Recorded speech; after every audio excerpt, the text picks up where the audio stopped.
How's up, y'all? It's cracking. It's D. Boss react to this impressive vid. This is Beyonce and Drake are competing. Did Drake flop? B's new song and Tamar Braxton spills tea on Loni. Ooh, I want to hear what she got to say about her. Beyonce and Drake, go away. I just reacted to Beyonce's "Break My Soul," and that's on my Patreon or whatever. But it's a no. It's an absolute no for me. Spoiler alert. I did hear like the first 30 seconds of it, like when it first dropped, and I was just so disappointed and turned it off, and I didn't return to it until I just listened to the entire thing just now, so I could put it on Patreon, and I still feel the same, that it's terrible, in my personal opinion. I'm not into that type of music, so girl, if this is what you bringing on your album, girl, I can't get with it. Drake, I didn't even listen to his album because everybody said that it was the house alternative music, and I'm like, why would I waste my time? But I did see that he had a song with 21 Savage, and that did not disappoint. Okay, I've listened to that, I work out to that, that's my shit. But the rest of this shit, if it's alternative, I don't want to hear it.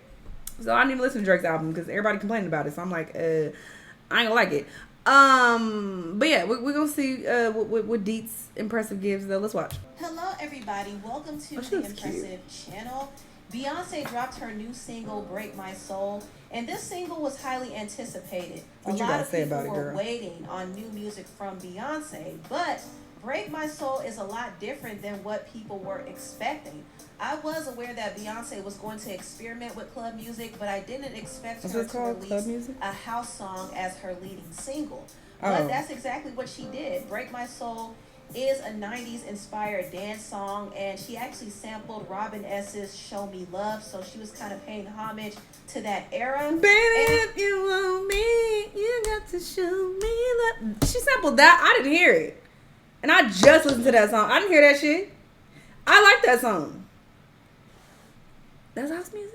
I actually kind of like this song. I do. I like how positive the message is. And I also like how she fused the bounce music with the house music. And she had Big Frida on there. So it was fun, upbeat, and lighthearted.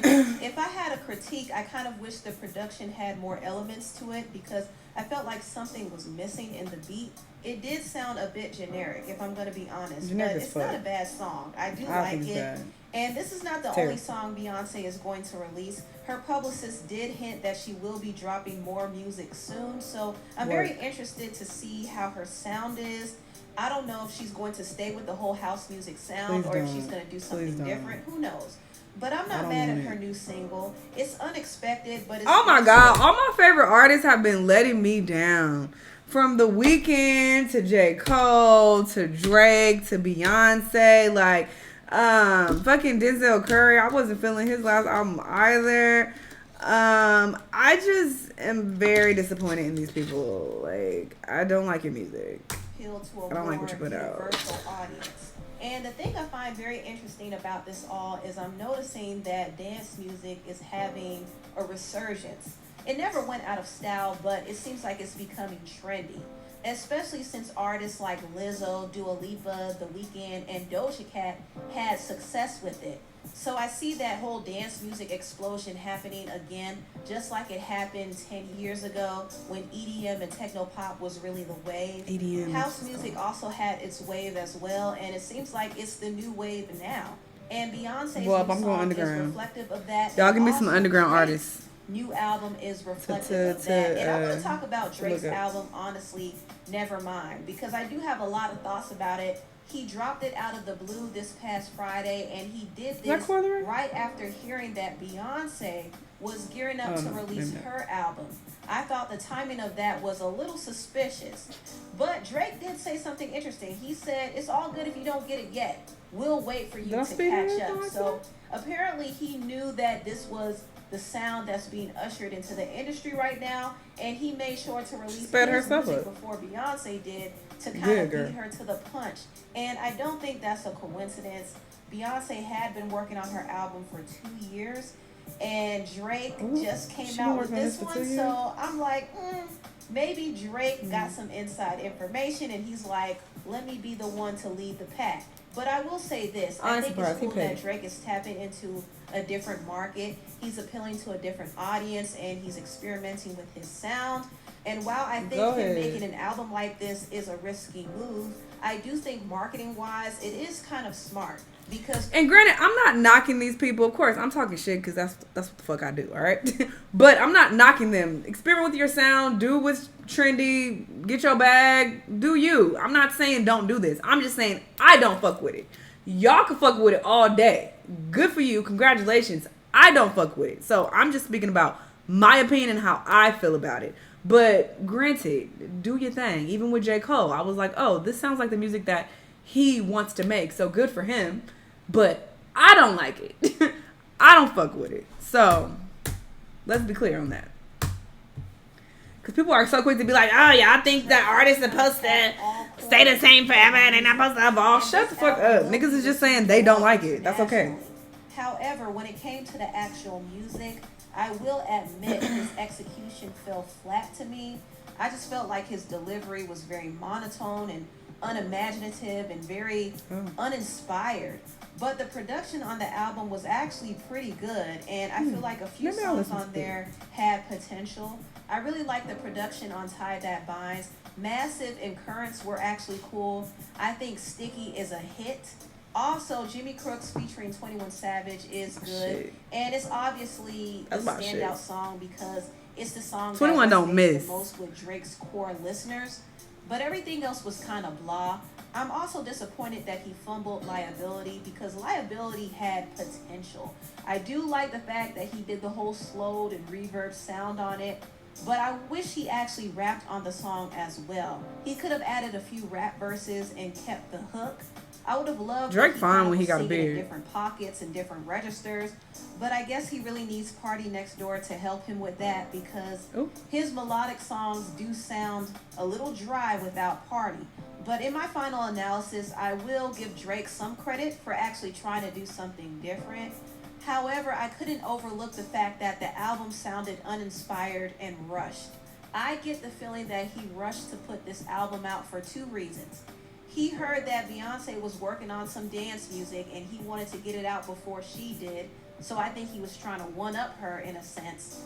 Also, I think he rushed to put this project out because he's trying to fulfill his contract with Universal. If you don't know, Drake just signed a $400 million deal with Universal. So he's definitely going to be pumping out a lot of music to get through that contract quickly.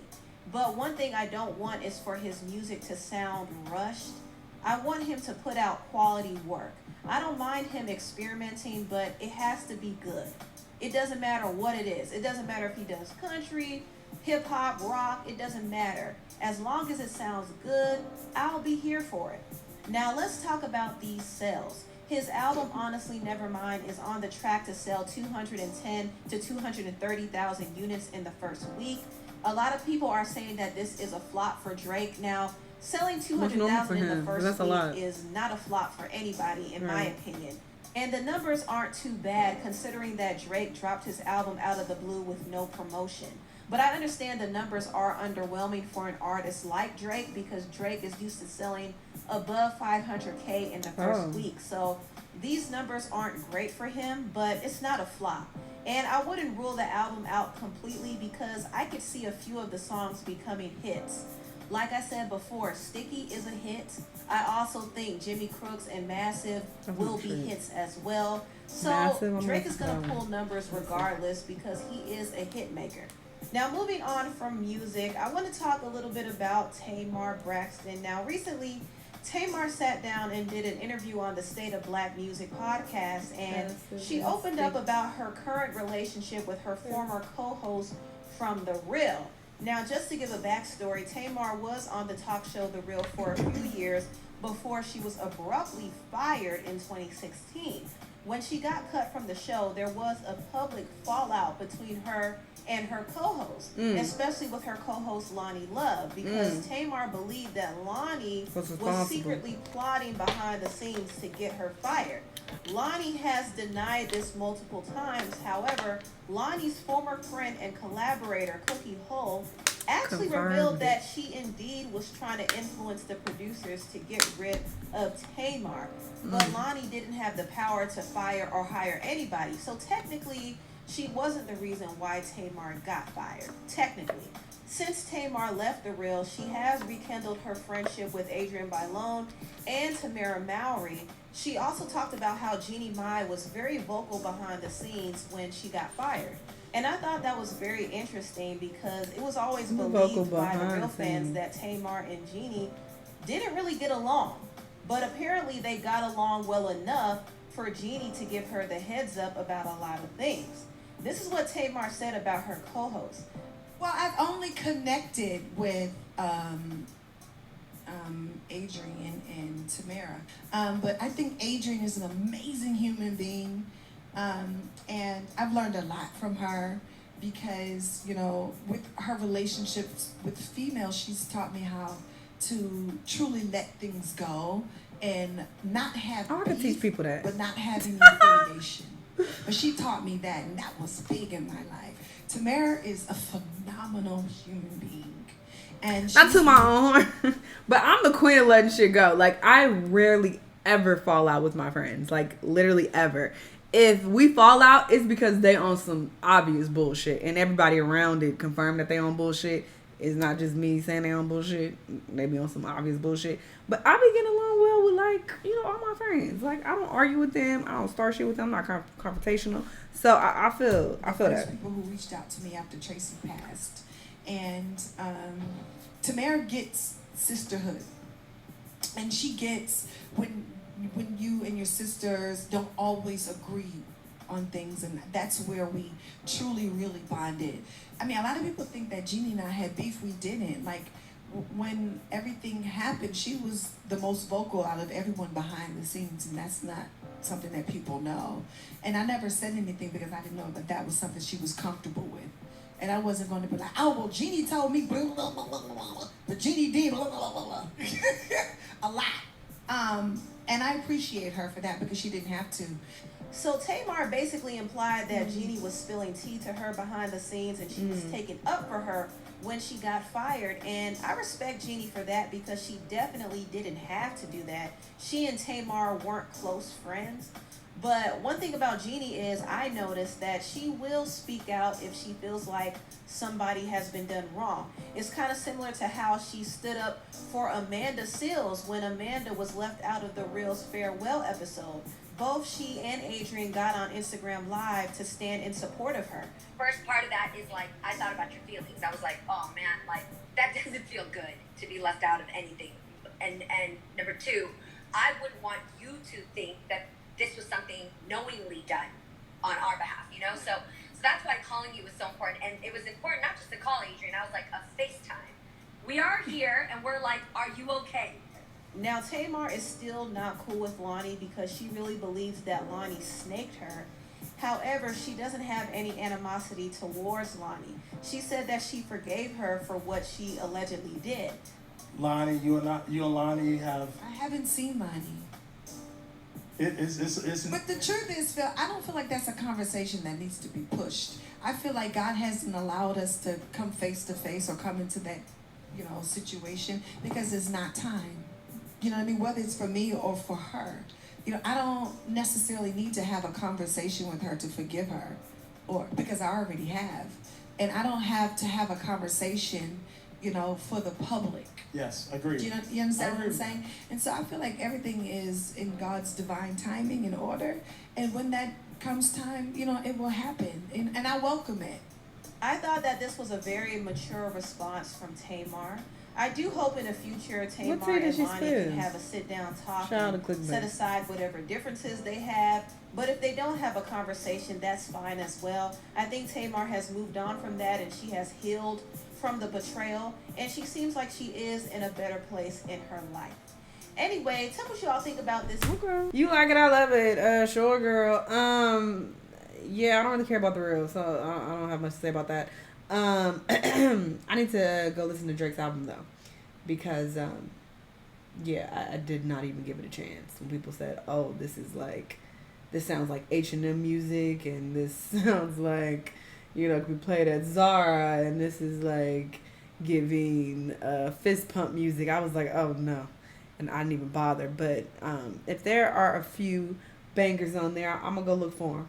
You know, because again, that song with 21, that's my song. It's my favorite song for the past several days now. So yeah, I'll go and give Drake a chance, and Beyonce, I will be open minded and give her album a chance. As soon as it comes out, I'm gonna listen to the entire thing, just like I did with The Weeknd. I'm gonna give it an honest chance.